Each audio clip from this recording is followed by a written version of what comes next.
Lockdown में Surajpur collector Ranbir Sharma दलबल लेकर सड़क पर निकले। सड़क पर दिख रहे लोगों को रोका, किसी को डपटा, किसी को लपटा। इस लड़के पर खासे खफा हुए। पहले तो लड़के का फोन छीनकर जमीन पर पटक दिया, फिर खुद थप्पड़ जड़ा, पुलिस से भी लाठियां पड़वाई।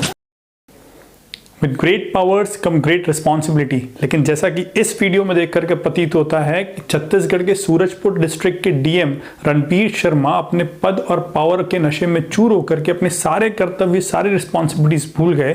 उन्होंने एक व्यक्ति का फोन फोड़ा, उसे थप्पड़ मारा और बाद में अपने साथ मौजूद पुलिसकर्मियों से उसे पिटवाया भी। लेकिन ये एक मात्र ऐसा वाकया नहीं है जो हमारे देश में घटा हो। ऐसे कई वाकयात हमारे देश में घटते रहते हैं जिसमें अधिकारी अपने पद का और पावर्स का मिसयूज करता है।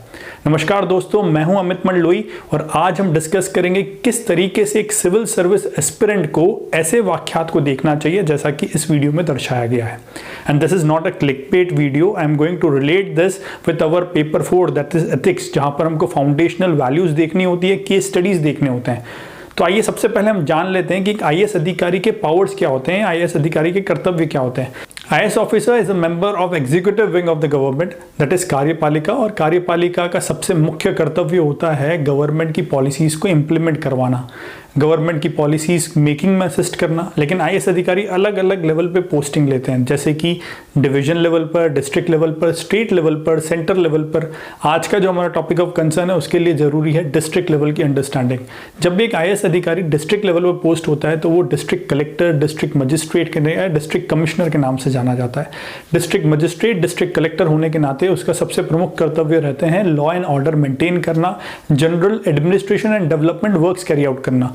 GAD that is general administrative department. GAD department के अंदर में बहुत सारे डिपार्टमेंट्स आते हैं। इनडायरेक्टली, डायरेक्टली डिस्ट्रिक्ट के अंदर होने वाला सारे कार्य डीएम के अंतर्गत आते हैं या डिस्ट्रिक्ट कलेक्टर के अंतर्गत आते हैं।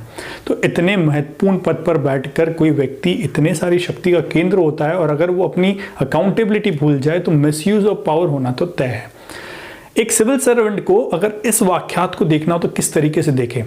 अगर हम मान लेते हैं कि अधिकारी ने अपने पावर्स का मिसयूज किया है, जैसा कि वीडियो में साफ साफ प्रतीत भी होता है, और चाटा मारना या किसी को थप्पड़ मारना तो कहीं से भी एक अधिकारी का सही मायने में कोई भी कर्तव्य नहीं बोलता है, कोई भी पावर उसे नहीं है कि वो एक व्यक्ति को थप्पड़ मारे। और ये तो ह्यूमन राइट्स वायलेशन का केस भी है, कोई व्यक्ति के मानव अधिकार का उल्लंघन है और शर्मसार करने वाली बात है, आईएएस की पोस्ट की गरिमा खत्म करने वाली बात है।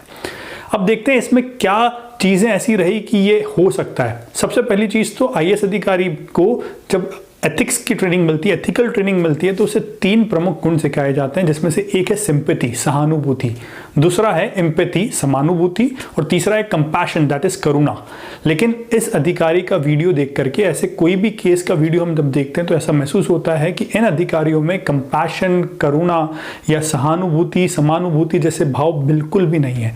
अगर ऐसे व्यक्ति में, ऐसे अधिकारी में ये भाव होते तो वो उस व्यक्ति की चीजें समझ पाता, उसके साथ सहानुभूति रखता, समानुभूति रखता, और हो सकता है कि थोड़ा सा और ऊपर वाले लेवल पर जाकर के कंपैशन वाली फीलिंग वो उस व्यक्ति के लिए रखता, और उसके कार्य, जो कार्य करने के लिए व्यक्ति निकला था दवाई लेने के लिए, वो दवाई लेने में उसकी मदद करता, या कुछ भी जनता की सहायता करने के लिए कंपैशन होना बहुत जरूरी है।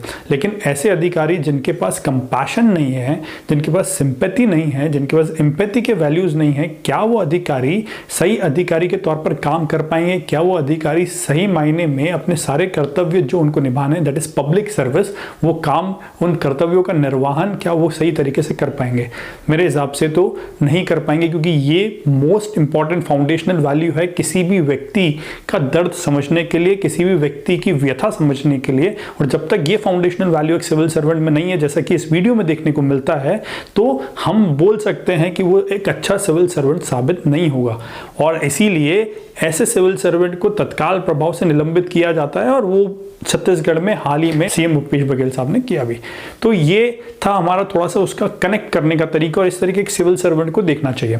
साथ ही साथ अगर केस स्टडी के रूप में अगर हमको ऐसे कुछ वाकयात देखने को मिलते हैं कि ऐसा एक डीएम ने किया तो कहा क्या एथिकल कंसर्न्स इस पर्टिकुलर चीज में देखने को आते हैं, तो ये सारे एथिकल कंसर्न्स आप लिख सकते हैं कि ये सारे एथिकल कंसर्न्स हैं कि एक तो मानव अधिकार का उल्लंघन, फंडामेंटल राइट्स का भी उल्लंघन है, साथ ही साथ आप देखें तो कंपैशन, एम्पैथी एम्पैथी और सिंपैथी जैसी भावना का अभाव यहाँ पर होना बहुत ही एक गंभीर एथिकल कंसर्न है, बहुत ही गंभीर नैतिक कंसर्न हमको देखने को मिलता है।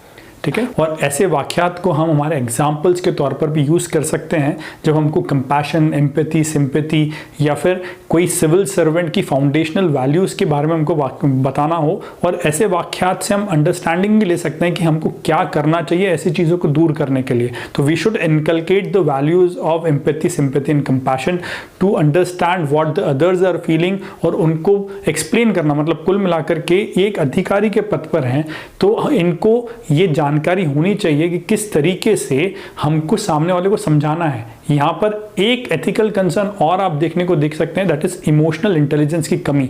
इमोशनल इंटेलिजेंस जो कि ये बताता है कि किस तरीके से हम सामने वाले के इमोशंस को समझते हैं, किस तरीके से हमारे इमोशंस को हम समझते हैं और दोनों को किस तरीके से कंट्रोल करते हैं, इंटर रिलेशन बिटवीन देम को हम कैसे कंट्रोल करते हैं। मतलब कुल मिलाकर के the ability to understand one's own and others emotion and to control them. पर यहाँ पर जो इस वीडियो में देखने को मिलता है और ऐसे कई वाक्यातों में देखने को मिलता है कि ये कंप्लीट इमोशनल इंटेलिजेंस का भी फेलियर है।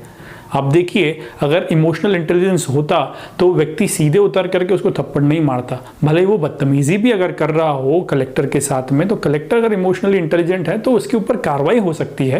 लेकिन थप्पड़ मारना कोई भी कानून के अंतर्गत नहीं आता है, कोई भी कानून इजाजत नहीं देता एक डिस्ट्रिक्ट कलेक्टर को भी कि वो एक आम आदमी को थप्पड़ मारे। अगर बदतमीजी भी हुई है तो there are ways to resolve that बदतमीजी, है ना। अगर बदतमीजी जैसा कि एलिज कर रहे हैं अभी रणबीर शर्मा की बदतमीजी करी युवक ने, तो उसके लिए भी प्रावधान है कि अगर बदतमीजी हो रही है तो उसके ऊपर सही कानून के अंतर्गत कार्रवाई कीजिए। लेकिन थप्पड़ मारना तो पूरी तरह से अनैतिक भी है और अवैधानिक भी है।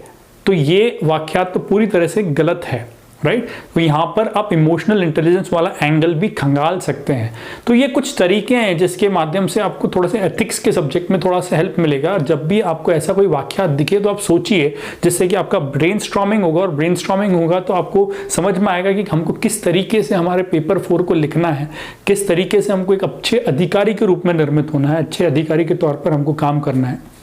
और यही सब प्रैक्टिकल अंडरस्टैंडिंग के माध्यम से ही आपके आंसर में भी निखार आएगा, आपके व्यक्तित्व में भी निखार आएगा। दो ये एक नेगेटिव कृत्य है, लेकिन इस नेगेटिव कृत्य से भी हम कुछ पॉजिटिव अंडरस्टैंडिंग हमारे साथ कैरी कर सकते हैं।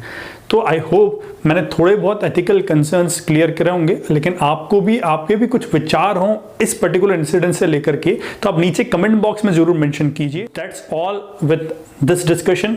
जय हिंद, जय भारत।